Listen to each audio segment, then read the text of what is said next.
You are listening to the Foreign Policy Focus podcast. We cannot wait for the final proof.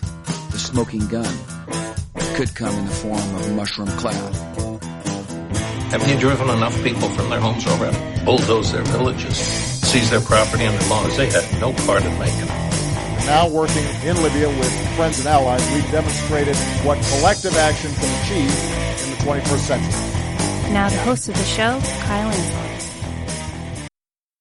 This is episode 281 of the Foreign Policy Focus podcast. Returning to the show again for the 30-something time is Will Porter. He's a freelance journalist. He is, has had his work published at antiwar.com, consortiumnews.com, and of course at the Libertarian Institute, where you can find Will's work on the featured articles section and the blog section of that site. And then you can find this podcast on Foreign Policy Focus and its own tab there, as well as my daily news roundup. Will, welcome back to the show. Hey, thanks for having me back. How are you doing?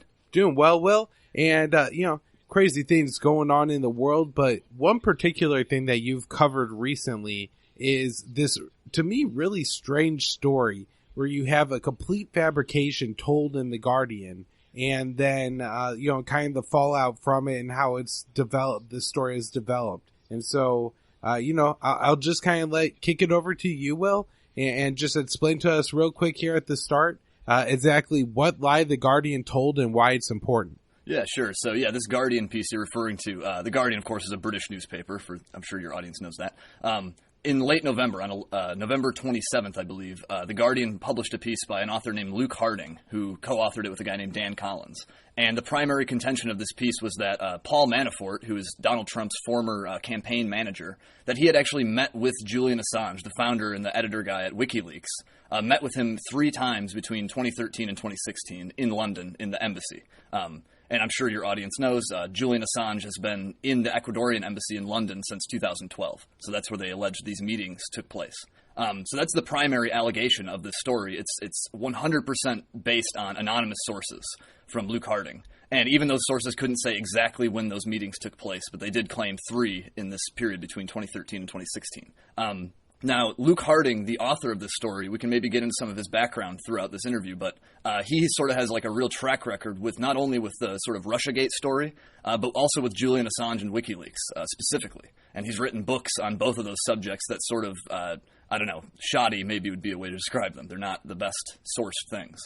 And so, the significance really here, Will, I guess is worth pointing out, is that this advances the Russiagate conspiracy quite a bit. There's always been a denial of direct communications between the Trump administration and WikiLeaks. And so if you already assume the conclusion, without having any evidence for it, that Russia had to be the ones that provided WikiLeaks with those files, and then WikiLeaks coordinates with the United States, suddenly you're looking at a situation where Julian Assange is a middleman in a deal to get, Donald Trump elected president of the United States and still help facilitate Hillary Clinton's loss there. So I guess, that seems to me to be the angle that most people, when I saw people initially sharing and tweeting this show, that was the conclusion that they were drawing. Absolutely. That is absolutely the sort of angle of this piece. We haven't heard that much about sort of like the, Paul Manafort and this Russiagate story. Things do dribble out occasionally, but this was supposed to be like a big, like for days after this thing was published in The Guardian, it was sort of being touted as like, wow, this is like the biggest story in months. This is a huge blockbuster. However, this thing is very much full of holes.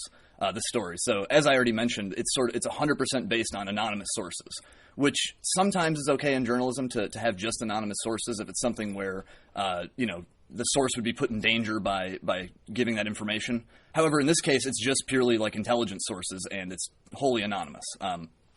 And now one of the major holes in the story is the fact that you only have these anonymous officials saying this and you don't have any other documentation of these alleged meetings.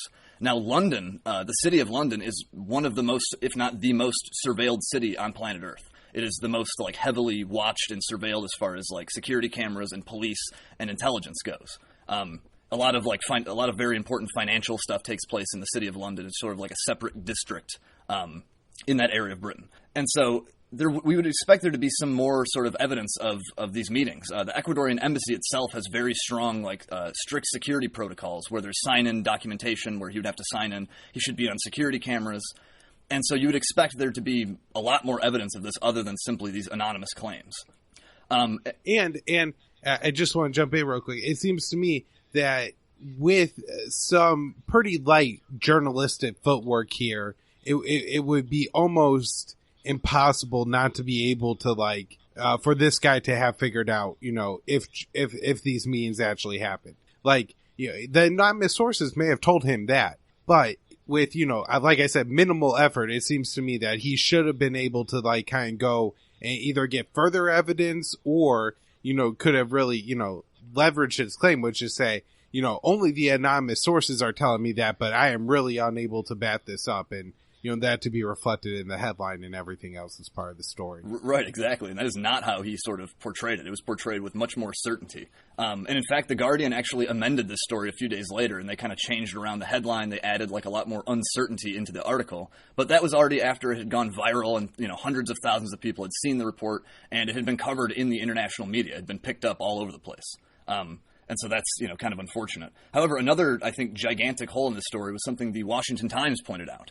And they reported that Paul Manafort's passports, he was alleged to have multiple passports, but the passports don't show that he visited London, not even like in the year that they say he did. Like, so he didn't visit London at all in 2013 to 2016. Like, his passports only show that he visited in 2008 at one point, and then in 2012, I believe. And so that would be another massive hole, I think, in this report. That you know, you'd think the passports would corroborate this, but the only thing we really have are these anonymous sources, and so that's kind of not reliable. Right, and again, so easy to figure out, right? Like, just like with the most basic work, you know, to try to either figure out like if Manafort either entered the embassy or at the very least you could place him in London at those times. Like, that seems to me to like be work that you must have had to do. Yeah, you'd think that would be the most basic, like, first step in corroborating and sort of confirming what you're about to report. However, it seems that this story just sort of relies on people's, like, credulity, their willingness to believe this kind of story about, you know, Paul Manafort and somebody connected to Trump. And I guess this would be a good time to perhaps get into some of Luke Harding's, you know, previous work. So he recently has written a book, I think, just called Collusion. I might be mistaken, but I believe that's the title of his book, about, you know, Russiagate and Donald Trump and all this stuff. And there's actually this great interview where he goes on The Real News with a journalist I admire a lot named Aaron Mate. And Aaron Mate just puts the most basic questions to Harding's, you know, stories and his reporting. And they really they're not backed up. Mate was not being hostile or anything, and Harding ended up hanging up on him and disconnecting the call, just, you know, in the face of being asked to prove his claims. And Harding also has written a book about specifically WikiLeaks, like a whole biography, I believe, about Assange that was made into a movie, I think, called The Fifth Estate, and that Assange has said is like a massive work of propaganda and a smear on him. And so this is the guy who's publishing this, who has, you know, he has this very clear track record of, I would call, biases against, you know, biases about the Russiagate story in general and biases against Julian Assange specifically. Now, The Guardian as well has also published a lot of, like, you know, shoddy work about Assange and WikiLeaks. In 2016, for example, they completely botched and misreported an interview that Assange gave to an Italian daily called La Repubblica. Glenn Greenwald actually has a really good piece just smashing this.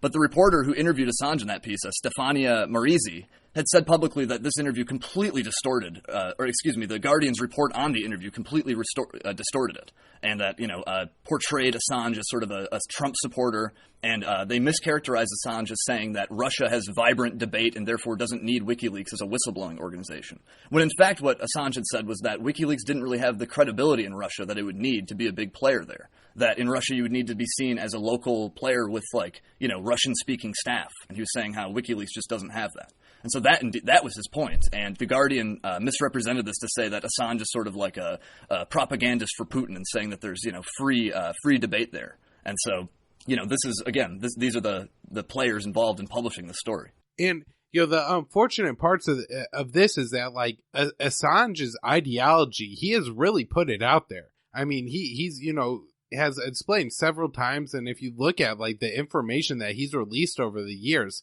it's not a partisan thing. I mean, the records that Chelsea Manning released through WikiLeaks were devastating to the Republican Party, right? And, you know, a lot of that stuff was, you know, up until 2016, Republicans hated Julian Assange. I think most of them probably thought he was a progressive. Right. Until he started releasing information on Hillary Clinton.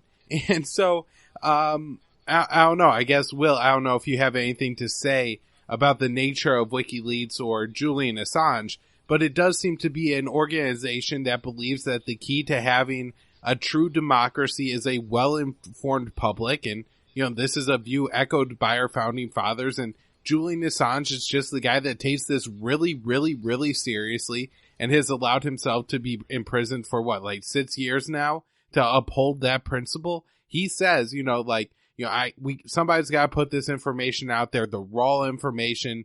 I think to give WikiLeaks credit, I think they've kind of gone through and at times where people are named who are in dangerous situations. They won't expose that, but they will certainly expose the crimes of the government that they're trying to hide from the people. Yeah, and let's not forget either that WikiLeaks has I believe, a perfect track record. No one's ever been able to show that any of their documents, any of their publications or anything have been fabricated or false or altered in any way or doctored. And so they have a very, impeccable reputation. And another thing to address here is that, people like Luke Harding like to claim that, Assange is in Trump's camp and he sort of pulls his punches on Russia too. And I've heard this a lot. This gets repeated a lot, that WikiLeaks never publishes anything on Russia. And that's just demonstrably false. You can go, and there's tons of stuff on Russia from WikiLeaks. It's just that WikiLeaks, as Assange said in that La Repubblica interview, doesn't consider itself a big player in Russia. So they don't make it like a point to get heavily involved there. But they certainly don't pull their punches. If they have any documentation, they've published it on Russia. And, things critical of Putin and things critical of Bashar al-Assad, a Russian ally, in the Syrian government. And so, yeah, these criticisms simply don't hold. Right. And I'm sure another part of it just has to do with, as core WikiLeaks and Julian Assange are, I think mostly an English-speaking organization. And so whenever you get into a language like Russia, which uses a completely different alphabet, just culturally, I guess, you would need a Russian version or a Eastern European version of WikiLeaks that would be able to gain trust and respect in those countries. Right, exactly. You don't just it's not as simple as simply just setting up shop somewhere and you immediately become the, big whistleblowing outlet there. You have to it's all about building up trust and sort of integrating yourself into the culture of that, the media ecosystem and stuff. And that's things that Assange simply said they don't have in Russia. WikiLeaks doesn't have in Russia. Right. It's not like you could go, well, WikiLeaks never publishes anything on North Korea, so he must be a puppet of Kim Jong-un. And it's just you can't get that information out of North Korea. And there's probably nobody at WikiLeaks that speaks North Korean. And, I would guess that makes it harder to, leak information. Because I know, the systems that WikiLeaks set up are pretty complex and, very, very secure that allow people to safely give them information. So... it's just not an easy thing to do, to leak this kind of information, like what Manning or Snowden or whoever leaked this information to from the DNCC and the Podesta emails to WikiLeaks.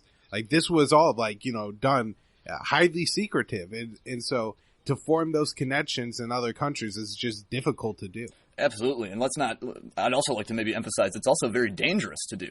Assange has been held up in the Ecuadorian embassy in London for years, I believe 6 years, since 2012, purely because he's he's trying to evade arrest for his political activities and his media activities. And in fact, he recently, I believe in November, in the middle of last month, it was revealed that a sort of sealed indictment naming Assange and sort of, naming him for criminal charges was inadvertently leaked in this court disclosure. It's kind of unclear to me exactly how or why this was revealed. But we do now know that there are maybe procedures, there's preparations being made to have Assange extradited to the United States to face criminal charges for his whistleblowing. Yep. And I don't know if you have anything else to say about that. One thing I just wanted to, I guess, refer to is that even if all this is true, Will Porter, and, all this really did happen the way, they claim it did, which has actually been debunked as you're explaining. But all WikiLeaks did is release the emails of John Podesta, the DNCC, and I think some Hillary Clinton emails. And so you would think that if Hillary Clinton was really the upstanding U.S. citizen that you want to be president, it would have helped her, or at the very least not hurt her. They're saying it's the reason she lost the election. And so what does that say about Hillary Clinton? Right. I mean, yeah, for you and I, that seems the obvious, conclusion, obvious way to think about this. However, I think for people like Luke Harding, they have all this other mythology built up. Every story that, we see these stories about, Russia trying to hack the power grid or hacking a voter database and stuff, and then we immediately debunk it and go and see how it's wrong. However, for these guys, it just builds up into this mythology. And also don't forget about the narrative in the indictments, the Mueller indictments, alleging that Assange and WikiLeaks sort of worked with these Russian cutouts to publish things, which we've covered on the show, and I think pretty, if not debunked, we've sort of thrown some cold water on that. Yeah, so somewhere I want to take this, Will, is a story I haven't actually talked about on the show, I don't think, and that is this really interesting indictment leak kind of situation we have, where in an indictment for a different person, there's a section copied and pasted about Julian Assange, and so everybody is now speculating and is pretty sure, I guess, that there is a sealed indictment against Julian Assange. And, what do you think about this? Yeah, I would like to know more details. I'm kind of sketchy on all of what, I don't believe that the specific charges are named in the indictment. Like, I'm curious about, and how far along this process is, because I think you would have to be extradited by the United States. And I believe they'd have to get some kind of cooperation from the Ecuadorian embassy. Right, and I know, internal Ecuadorian politics have something at play here. I think the new president is less favorable to Julian Assange than the previous president. Assange does have Ecuadorian citizenship now, and so that has certainly, I think, complicated the situation in Ecuador, and this probably gives Julian Assange a little bit more ability to, appeal to the justice system of Ecuador to keep him from being extradited. But it does seem that there would have to be some cooperation between Ecuador, the United Kingdom, and the United States to really move Julian Assange to the U.S. to face any trial. I think the fear here, Will, is that the speculation is that this is either some kind of treason or sedition charge against Julian Assange. And, what happens, Will, as a journalist, I think you probably have a unique perspective on this. If, you publish a classified document and that you can now be tried, for treason or whatever by the U.S. government. Yeah, I mean, the United States has certainly a long history with using, things like the Sedition Act and sort of state secrets rationales for prosecuting journalists, not only for, releasing secrets, but even during World War I, there were people prosecuted for just simply speaking out against the war. And so things have kind of gotten worse, as time has gone on. Under Barack Obama, there were a lot of, whistleblower cases and state secrets rationales invoked. And sort of Obama, I think, was uniquely bad on whistleblowers.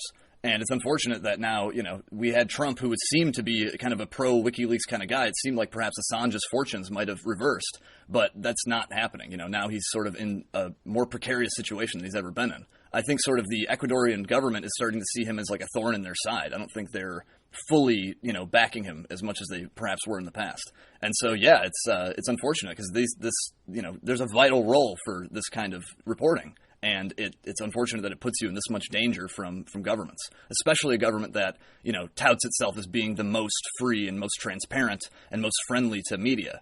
So, yeah. Well, you would think, Will, with that first story as being a whopper of a lie, that's all the criticism we're going to be able to lay on the mainstream media on this show. However, there's then a Politico piece about the original story, and tell us this one. Yeah, so this is amazing. So one day after the Guardian story broke, Politico ran this story, written by a quote-unquote ex. I don't know if any CIA agent or officer is ever ex. I don't know if they ever truly are out of the agency. But written by an allegedly ex-CIA officer who's going under a fake name. And this guy's claim in this article is that, wow, that Guardian story, it sure seems like it might be wrong. It might be false because people were kind of attacking it and jumping all over it.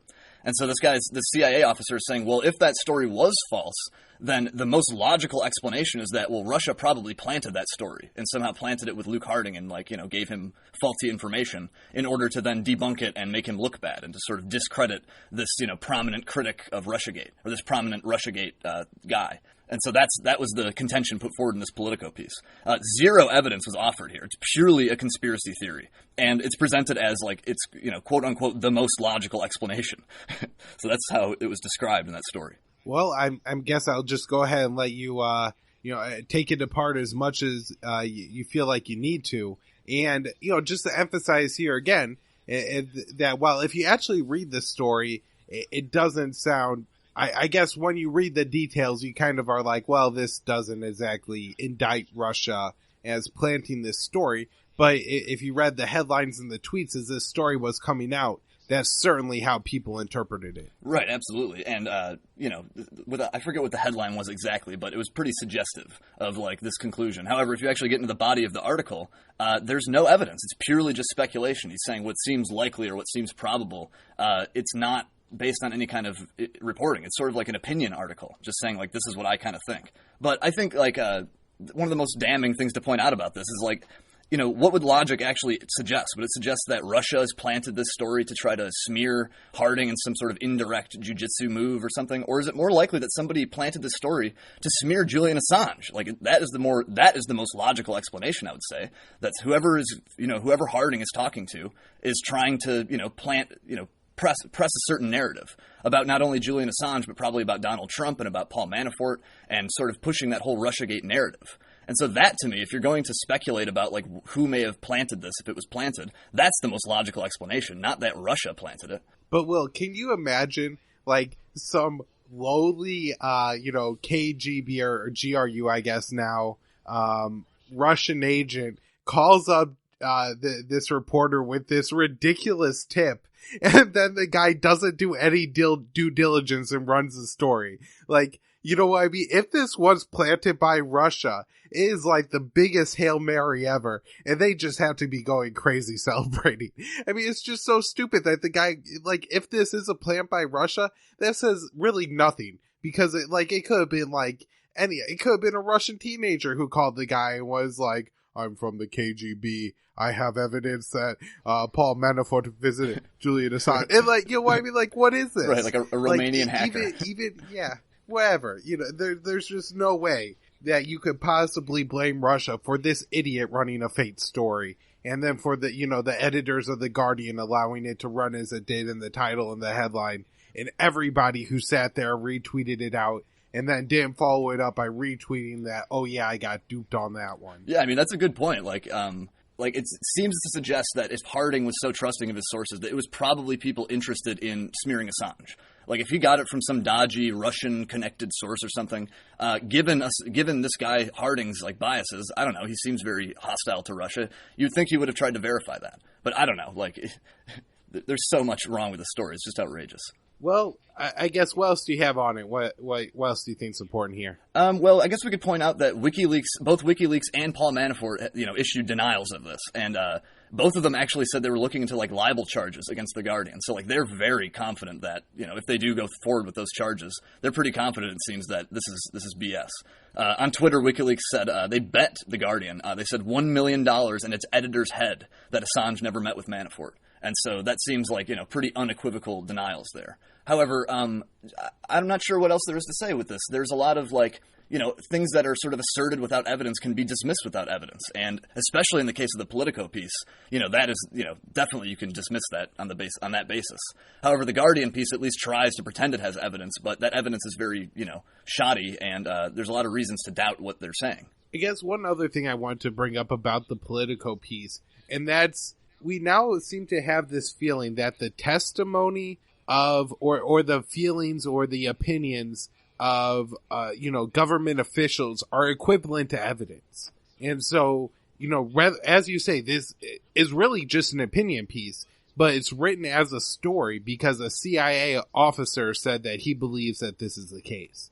And so I think that's just, a really sad state about journalism today. Yeah, I would say both stories, both The Guardian and the Politico piece both reflect this sort of terrible deficiency now in American, and not even just American, in world media, but especially in American. And it's what I'd call sources say journalism. It's what I think that's a term Glenn Greenwald uses, which is just, you purely base everything off of the claims of officials, and that's taken as pure gospel. And, like, whatever happened to, challenging power? Whatever happened to sort of, like, questioning authority? That's like the old progressive motto. Now it seems to be, like, trust experts. And so it's like a CIA officer, a former CIA official with a fake name. So if he lies in his article, there's no repercussions for him. He's, like, basically treated like he's a reporter, like he's a journalist, and he gets just to make claims. So it's almost even worse. It's like worse than using anonymous CIA sources. That source himself is simply writing your op-eds now and making claims that he just doesn't even have to back because he's a CIA guy. It's really not. It's a sad state of affairs. Well, it is negatively as it reflects on the state of journalism. You know, the fact that the American reader can't, like, identify that the only, like, there's no evidence, and that the only evidence being, you know, presented is the word of a former CIA official is a joke. You know what I mean? Like, I think that the sad part is just that people reading it don't go like, you know, okay, it's nice that this guy is saying this, but what evidence does he have that it's true? I mean, they don't even have like some like fake emails, you know, claiming, you know, that the author got it from, you know, Russia or something. You know what I mean? Yeah.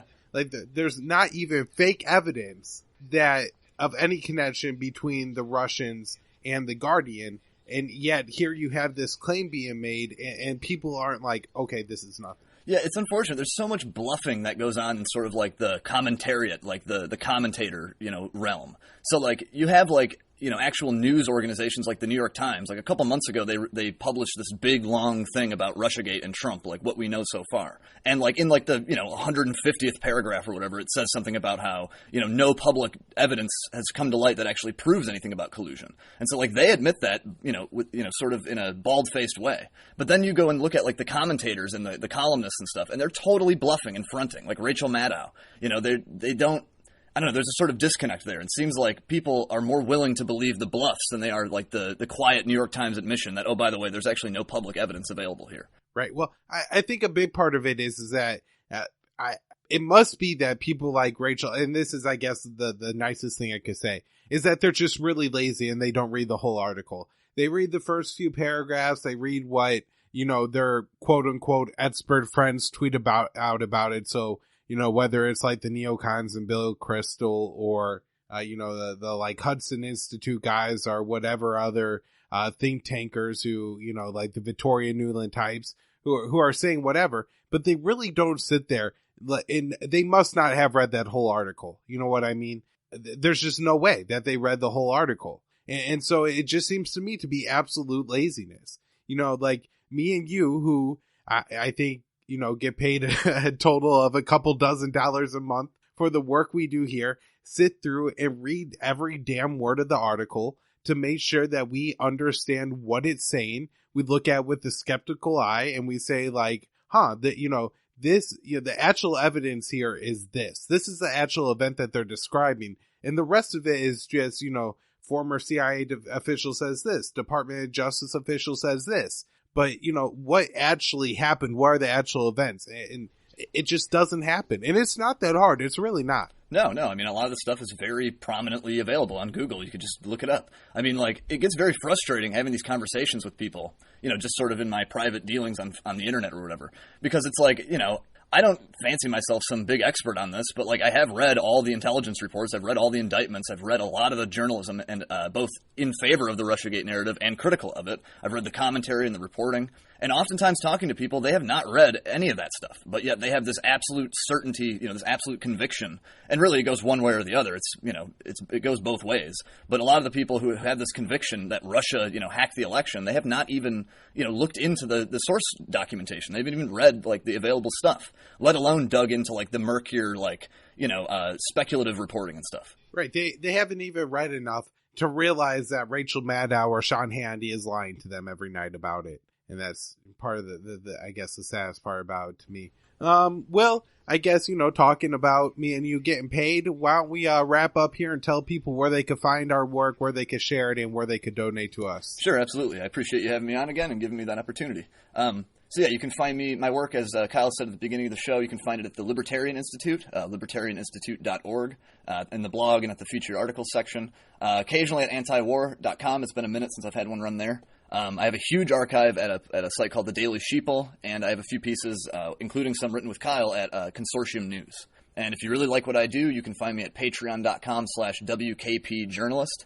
And I actually just like really fixed up and prettied up the site and added some perks and benefits. So hopefully people will go check that out. Right. Also, what's your name on minds.com? I've been plugging that on every show. Oh, yeah. Fortunately, I got in there my real name. So minds.com/Will Porter. All right, awesome. And for me, you can find all my work at the Libertarian Institute.